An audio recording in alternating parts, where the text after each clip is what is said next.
அனைவருக்கும் வணக்கம். நம்ம டெய்லியும் ஹிந்தி நியூஸ் பேப்பரில் இருக்கக்கூடிய முக்கியமான செய்திகளை பார்க்குறோம். இன்னைக்கு என்ன செய்திகள் இருக்குது அப்படிங்கிறத பார்ப்போம். ஸோ ஆக்சுவலி இன்னைக்கு பெரிய அளவில் டிஸ்கஸ் பண்ணுற அளவுக்கு செய்திகள் இல்லை. ஜஸ்ட் இந்தியாவுக்கு வந்து கத்தாரோட எமிர் வந்துட்டு போனார் இல்லையா? ஸோ அதை பற்றி ஒரு எடிட்டோரியல் பேஜ் கொடுத்துருந்தாங்க. ஸோ என்ன சொல்லியிருக்காங்க அப்படிங்கிறத பார்ப்போம். ஸோ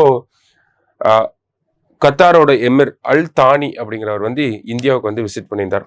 10 இயர்ஸ் அப்புறமா ஒரு கத்தாரோட ஒரு ஹையஸ்ட் அஃபிஷியல் ஒரு ஹையஸ்ட் எமிர் இந்தியாவுக்கு வர்றது வந்து இப்போதான் வந்திருக்காங்க. சரிங்களா? ஸோ அல் தானியோட விசிட்ல பார்த்தோம்னா நிறைய முக்கியமான விஷயங்கள் வந்து பேசப்பட்டிருக்கு.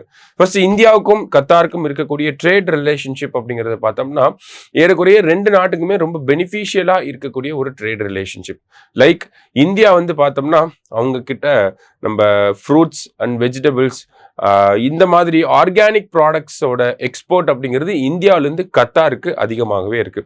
கத்தார்ல இருந்து நம்ம என்ன வாங்குறோம் அப்படிங்கிறத பார்த்தோம்னா நம்ம லிக்விஃபைட் நேச்சுரல் கேஸ் அப்படிங்கிறது இந்தியாவில் பயன்படுத்தக்கூடிய லிக்விஃபைட் நேச்சுரல் கேஸ்ல கிட்டத்தட்ட 45% எங்கிருந்து தான் வருது அப்படின்னு பார்த்தோம்னா கத்தாரில் இருந்து தான் வருது. ஓகேங்களா?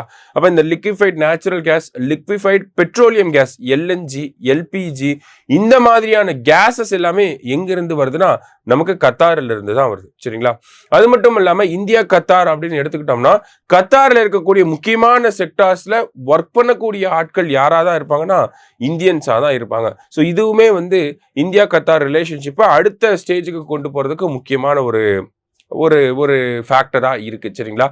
அது மட்டும் இல்லாம வேற என்ன காரணங்கள்லாம் இருக்கு அப்படின்னு பார்த்தோம்னா இந்தியா அண்ட் கத்தார் வேர்ல்டு ஸ்டேஜ்ல பார்த்தோம்னா ஒரு சில இஷ்யூஸ்ல வந்து சிமிலரான மைண்ட் செட் இருக்கும், ஒரு சில இஷ்யூஸ்ல வந்து டைவர்சிஃபைடு மைண்ட் செட் அப்படிங்கிறது இருக்கும். இப்போ எக்ஸாம்பிளுக்கு வந்து நம்ம காசாவை எடுத்துக்கிட்டோம் அப்படின்னா அமெரிக்கன் பிரசிடென்ட் காசாவை இருக்கக்கூடிய மக்களை வெளியே அனுப்பிட்டு அங்க அமெரிக்கா தலைமையில ஒரு இன்ஃப்ராஸ்ட்ரக்சர் டெவலப்மெண்ட்டை கொண்டு வரணும்னு நினைக்கிறாங்க. சரிங்களா? அதுக்கு கல்ஃப் கண்ட்ரிஸ் எல்லாமே அப்போஸ் பண்ணியிருக்காங்க. ஆனால் இந்தியா பார்த்தோம்னா அந்த ஒரு அனௌன்ஸ்மெண்ட்டுக்கு பெருசா எதுவுமே ரெஸ்பாண்ட் பண்ணல. ஓகேங்களா? அது வேணும்னு சொல்ல அப்படியே சைலண்டாகவே இருந்துட்டு நம்ம. ஸோ இந்த மாதிரியான ஒரு சில நெகட்டிவ்ஸுமே வந்து நம்மளோட ரிலேஷன்ஷிப்ல இருக்கதா செய்யுது. ஓகேங்களா?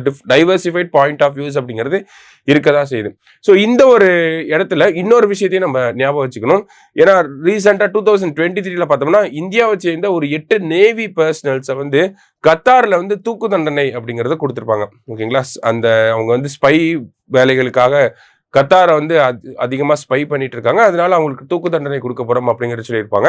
ஸோ அதுக்கப்புறம் இந்தியா வந்து டிப்ளமேட்டிக்கலா இன்டர்வீன் ஆகி அங்க இருக்கக்கூடிய அந்த 8 இந்தியன் நேவி பீப்புளையுமே வந்து இந்தியாவுக்கு கூட்டிட்டு வந்திருப்பாங்க. ஸோ இதுவுமே வந்து ஒரு ரொம்ப ரொம்ப முக்கியமான ஒரு ஃபேக்டரா இருந்துச்சு. இதெல்லாம் நடந்து முடிஞ்சதுக்கு அப்புறம் தான் இப்ப அல் தானி அவர்களோட விசிட் அப்படிங்கிறது இருந்துச்சு. ஸோ இந்த விசிட்ல என்ன பண்ணியிருக்காங்க அப்படின்னு பார்த்தோம்னா இந்தியாவுக்கும் கத்தாருக்கும் இருக்கக்கூடிய ட்ரேடை அடுத்த கட்டத்துக்கு கொண்டு போறதுக்காக அந்த டபுள் டாக்ஸேஷன் அவாய்டன்ஸ் அப்படின்னு சொல்லுவாங்க. ஓகேங்களா? இரட்டை வரி விதிப்பு அப்படிங்கிறத அவாய்ட் பண்ணுவாங்க. ஸோ அந்த டபுள் டாக்ஸேஷன் அவாய்டன்ஸ் அக்ரிமெண்ட் அப்படிங்கிறத சைன் பண்ணியிருக்காங்க. அதை தாண்டி வேற என்ன பண்ணியிருக்காங்க அப்படின்னு பார்த்தோம்னா இந்தியாவுக்கும் கத்தாருக்கும் இருக்கக்கூடிய அந்த இருதரப்பு வர்த்தக உறவு இருக்கு இல்லையா, இந்த பைலேட்ரல் ட்ரேடை வந்து இரட்டி பார்க்கணும் அப்படிங்கிற சொல்லியிருக்காங்க. இரட்டி பார்க்கணும். எப்போக்குள்ள இரட்டி பார்க்கணும் அப்படின்னா 2030ஆம் ஆண்டுக்குள்ள இந்தியாவுக்கும் கத்தாருக்கும் இருக்கக்கூடிய அந்த பைலேட்ரல் ட்ரேட் அப்படிங்கிறத டபுள் பண்ணணும் அப்படிங்கிறத சொல்லியிருக்காங்க. ஓகேங்களா? ஸோ முக்கியமான அக்ரிமெண்ட்ஸ்ல இது ரெண்டும் இருந்துச்சு. அதே மாதிரி இந்தியாவும் கத்தாரும் வந்து ஒரு ஃப்ரீ ட்ரேட் அக்ரிமெண்ட்டை வந்து ஃபைனலைஸ் பண்ணிக்கிட்டு இருக்காங்க அப்படிங்கிற அனௌன்ஸ்மெண்ட்டும் இந்த விசிட்ல இருந்து நமக்கு வந்திருக்கு. சரிங்களா? ஸோ பெரிய அளவில் முக்கியமான விஷயங்கள் நம்ம என்னெல்லாம் டிஸ்கஸ் பண்ணோமோ அதை தான் இங்கேயுமே வந்து கொடுத்துருக்காங்க. ஸோ ஜஸ்ட் ஒரு தடவை பார்த்து வச்சுக்கோங்க. சரியா? ஸோ மற்றபடி இன்னைக்கு எல்லாமே மணிப்பூர் ஃபோக்கஸ்டாக தான் இருந்துச்சு நமக்கு நியூஸ் பேப்பர்ஸ்ல.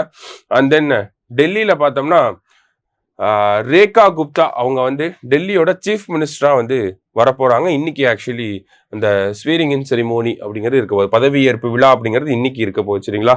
ஸோ ரேகா குப்தா டெல்லியோட 4th விமன் சீஃப் மினிஸ்டரா வரப்போறாங்க. ஸோ இன்னைக்கு இருந்த முக்கியமான செய்திகளை பார்த்துருக்கோம். நன்றி.